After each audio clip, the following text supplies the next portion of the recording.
Welcome to My New Day. It's a great day to be watching the show because we are our guest today, Donna. I've heard that line before. Have you heard it before? I'm sure they have too. Hey, glad to have you with us. It is good to be here. And it's going to be a great way to invest in your life because we're talking about friendships, mostly among women, but they can be related to men as well. But we're talking about the fact that so many of us are lonely. And yesterday, Donna was on the program talking about the benefits and how godly it is to have relationships that are deep. She shared a story yesterday that was just so impacting, and we'll continue with that story as well today. But I think one of the key elements that she brought out yesterday was that we don't stand alone. Right.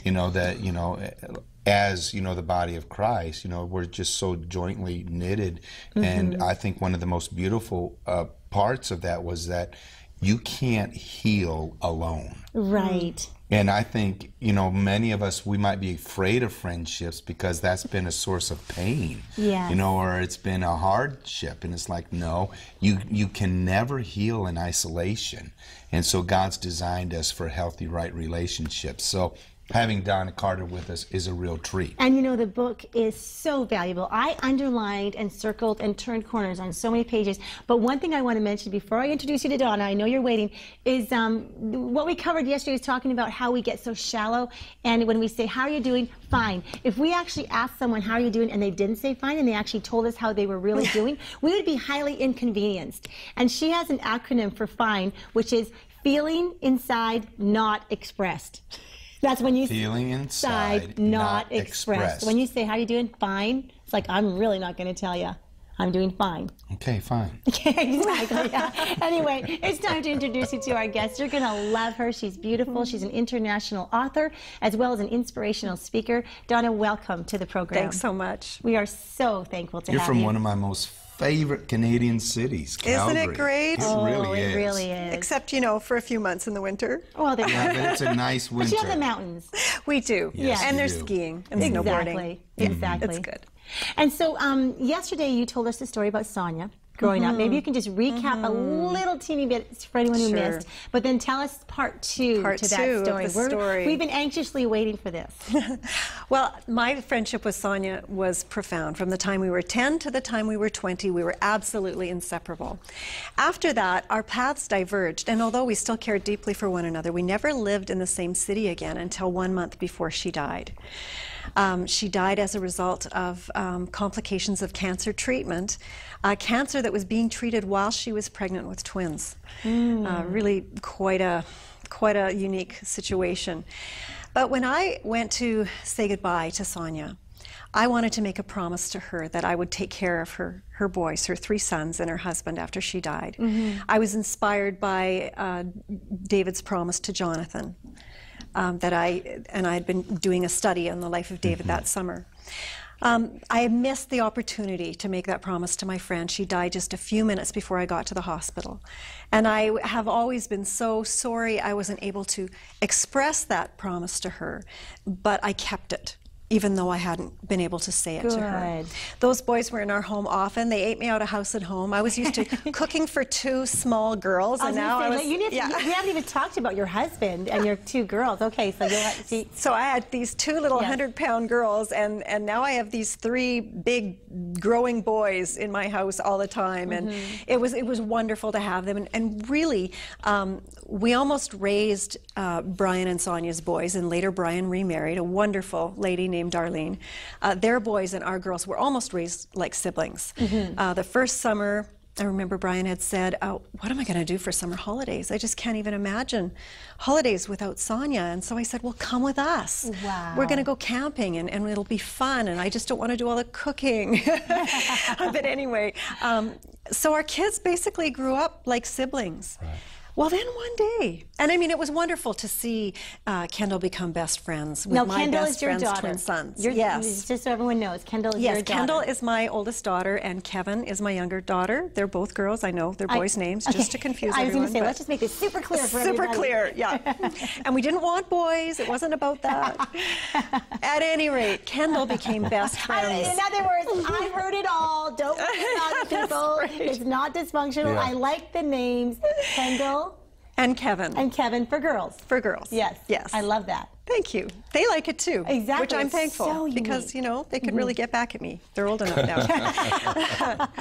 now. But Kendall became best friends with my best friend's twin sons, which was so wonderful to watch. But then, after a while, we noticed she was spending a lot more time with one of the twins.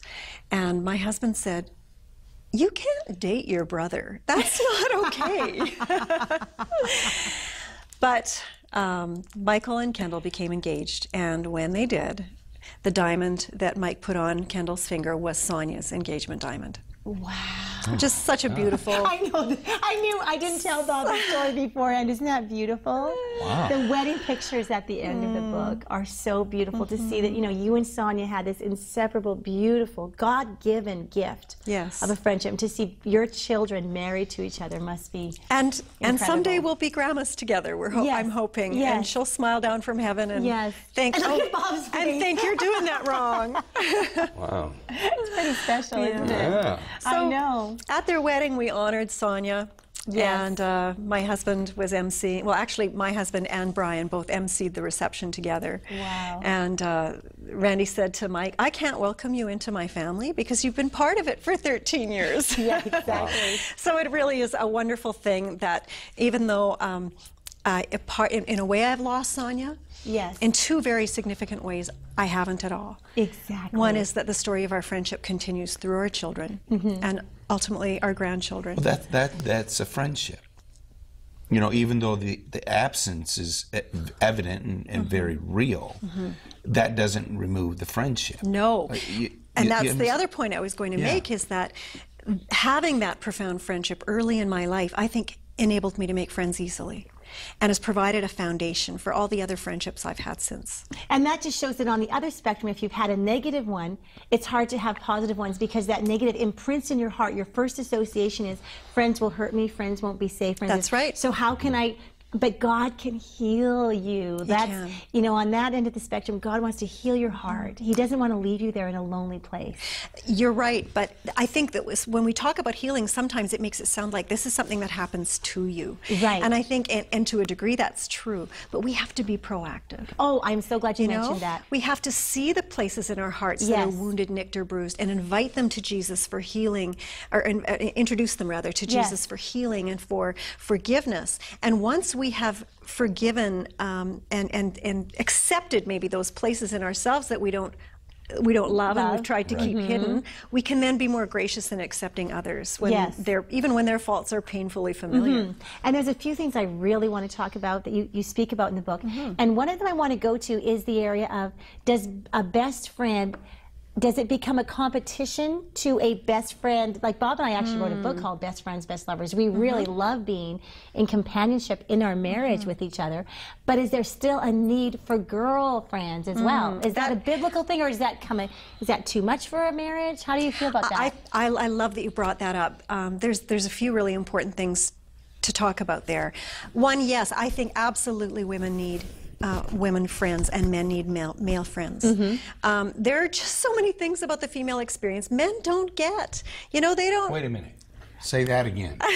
There are so many things. We know you don't get it, and there's grace for that. And you know what else she says is there's a lot of things that our husbands are not actually able to give us that girls can. Yeah, but I'm still dwelling on the other point. Which one is that? There's a lot of things we just don't understand and never will. I mean, those private beach parties, right? My husband said to me once, you know, hon, your hot flashes are giving me frostbite. I'm cranking the window open in the middle of the winter. That's awesome. I haven't had one yet. I'm waiting for my experience. I'll have to call you and let you know. Honey, yes, I can talk about that.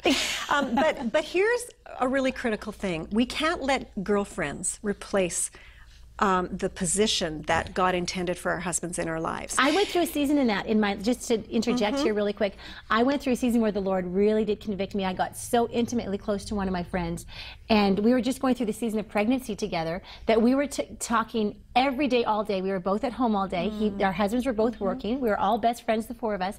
But I found that I was so intimately involved with the details that I didn't have much left or need for Bob by the time he got home. Right. And the other thing that can happen is that we can avoid doing the work on our marriage that we know it needs because we're afraid of abandonment.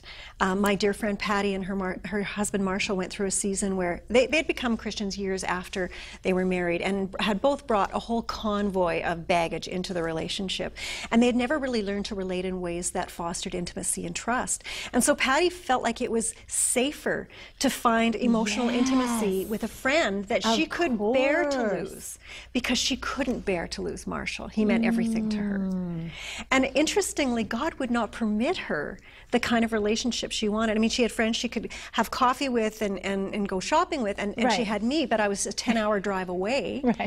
But he would not permit her the kind of friendship she was seeking until she did the work she needed to do on her marriage. And as a result, she suffered one train wreck of a friendship after another. It's almost like they were sabotaged. Yep, absolutely. Wow. And I believe God's hand is in that sometimes. He isolates us on purpose sometimes when there's a primary relationship that we need to work on that we're avoiding, or our relationship with Him. And which is also the ultimate primary. Absolutely. And I want to quote from your book here. This is so beautiful, everyone. Donna talks about authenticity outside of marriage, like that we need to have friendships. And she just says about the needs of a girl and the lifelong quest. This is a lifelong quest of us as women. I feel this really brought clarification to my own heart about what women need.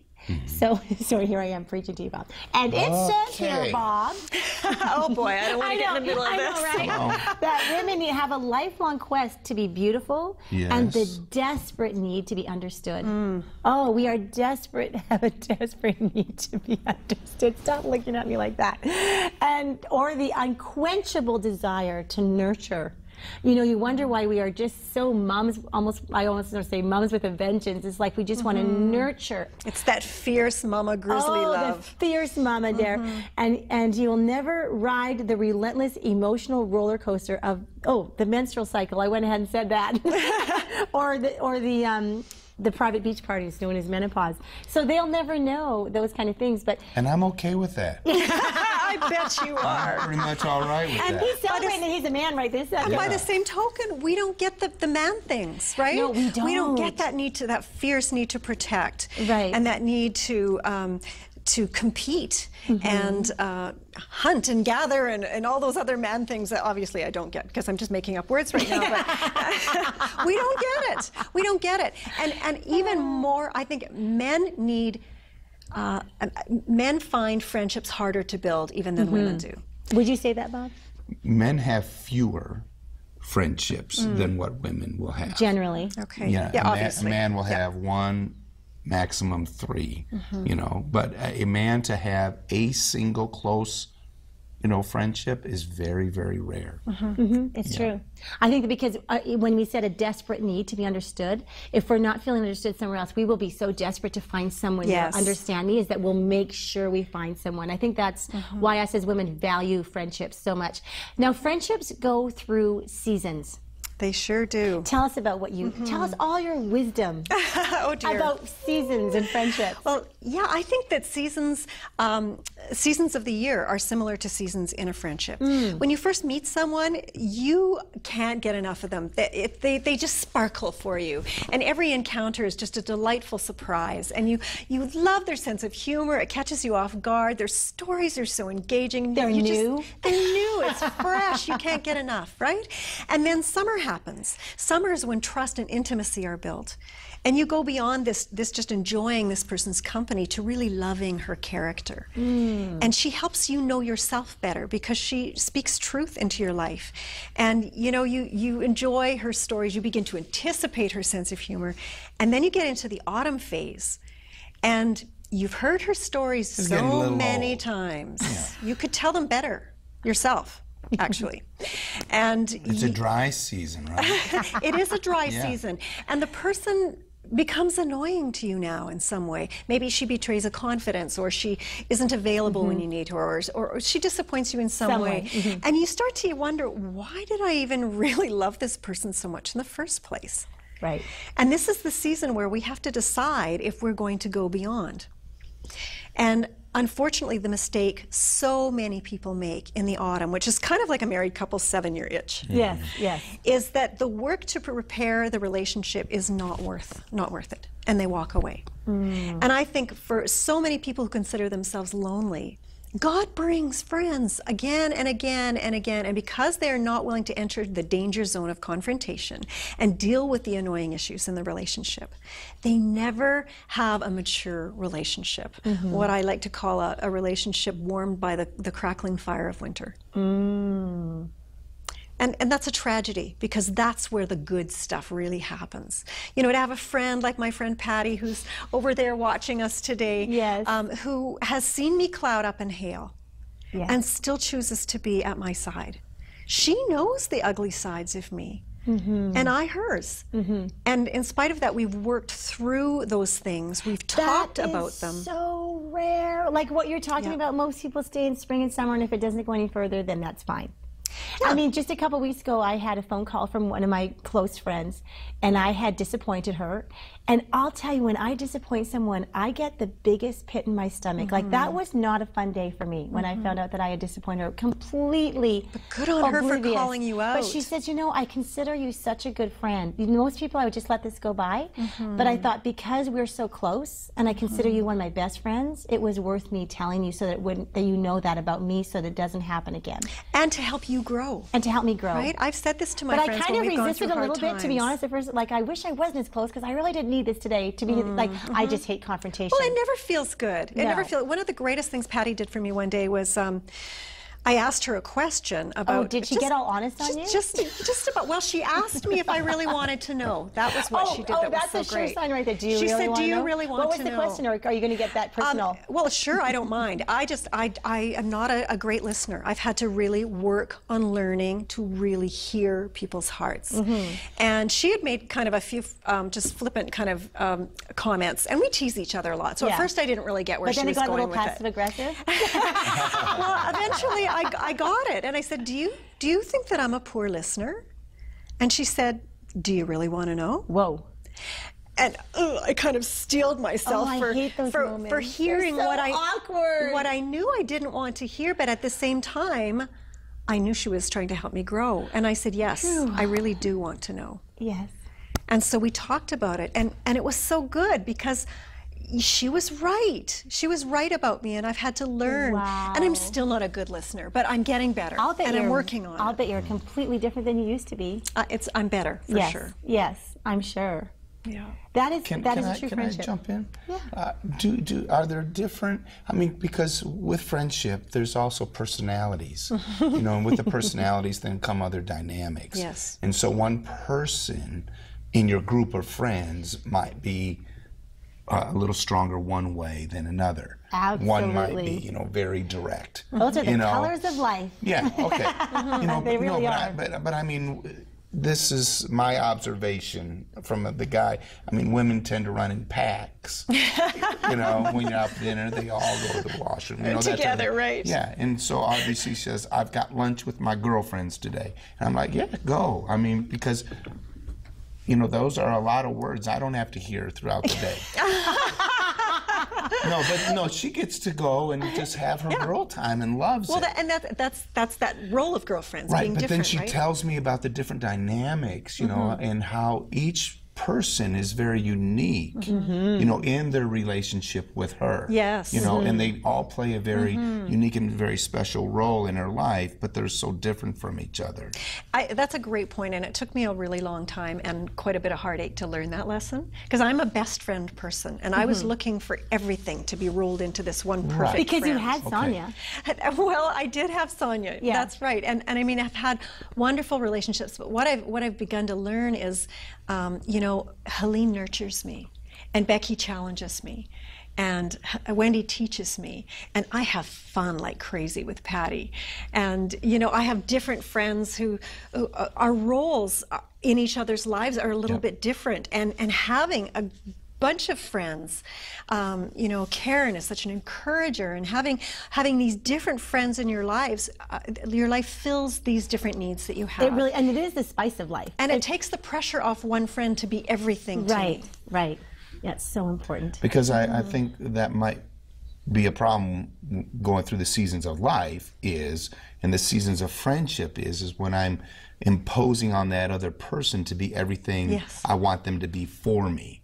You know, so that when I hit autumn, you know, I don't give up on them in winter. You know what I'm saying?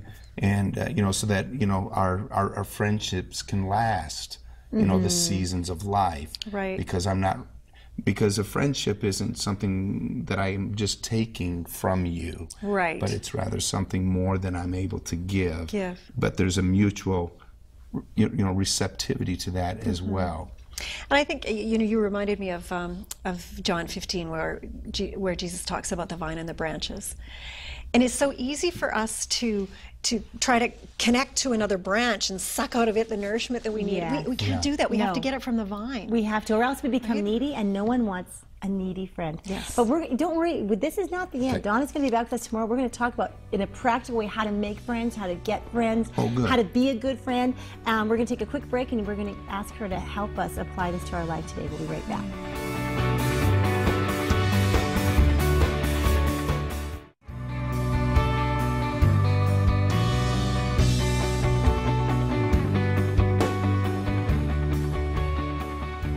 I want you to be full of hope today, that God wants you to enjoy lasting friendships. This is not the end. There is so much hope for you.